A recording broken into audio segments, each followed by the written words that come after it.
As preparations for the wedding of Grand Prince Yen and Heju take place, a maid gently instructs Heju to turn to the right. Slightly startled, she follows the instruction and ends up facing the Grand Prince. The moment their eyes meet, her expression fills with awkwardness, and she cannot bring herself to hold his gaze. Sensing the tension, Yen suddenly steps closer, making her even more nervous.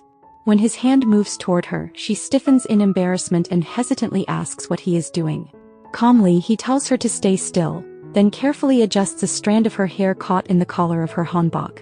The small, intimate gesture heightens the atmosphere, and Heju, overwhelmed by the closeness, subtly tightens her grip on her hand as she struggles to hide her flustered feelings. Noticing her unusual state, head court lady Seok approaches with concern and asks if she is unwell. Before Heju can respond properly, Yejung and Choi Hyun rush in with visible panic. Yejung anxiously asks if she is sick, while Choi Hyun urgently calls out for the royal physician as if summoning one, then quickly asks where it hurts. Flustered, Heju immediately denies being ill, insisting that she is only feeling hot because of the many layers of clothing she is wearing. Despite her explanation, Yejung remains unconvinced, pointing out that her body genuinely feels warm. Taking this seriously, head court lady Seok orders the attendants to lower the room temperature, and they promptly comply, assuring that the room will soon feel cooler. Amid the commotion, Heju tries to regain her composure and reminds them of the next schedule. Choi Hyun explains that after the fitting is complete, the royal physician will come to check her pulse, and that the following day includes a visit to her family home. This surprises Heju, who questions the reason behind it. Choi Hyun explains matter-of-factly that as a son-in-law, the Grand Prince must formally greet his wife's family. Hearing this, Heju turns her gaze toward Yen once more, her awkwardness deepening as she processes both the situation and his quiet presence beside her.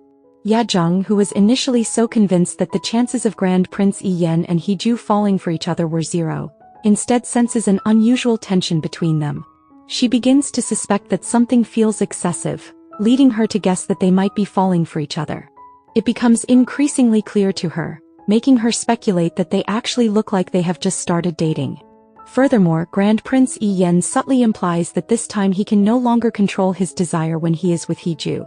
This makes Heju even more convinced, prompting her to directly ask Grand Prince Yen whether he has feelings for her.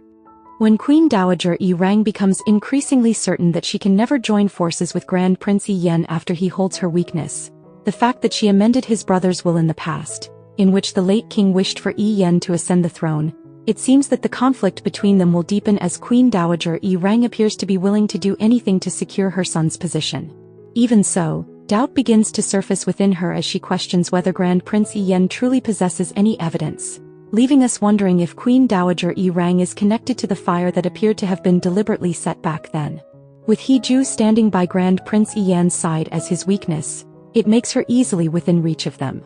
One can only hope that they do not plot anything harmful against Heju, especially after the life-threatening accident that happened to her earlier under suspicious circumstances, and the technician even died suddenly. Sung-won moves with quiet resolve, willing to do anything without hesitation to protect the king's position. At one point, this threat becomes undeniable to Grand Prince Yen, who grabs him by the throat and questions whether Sung-won fears that he might one day become king.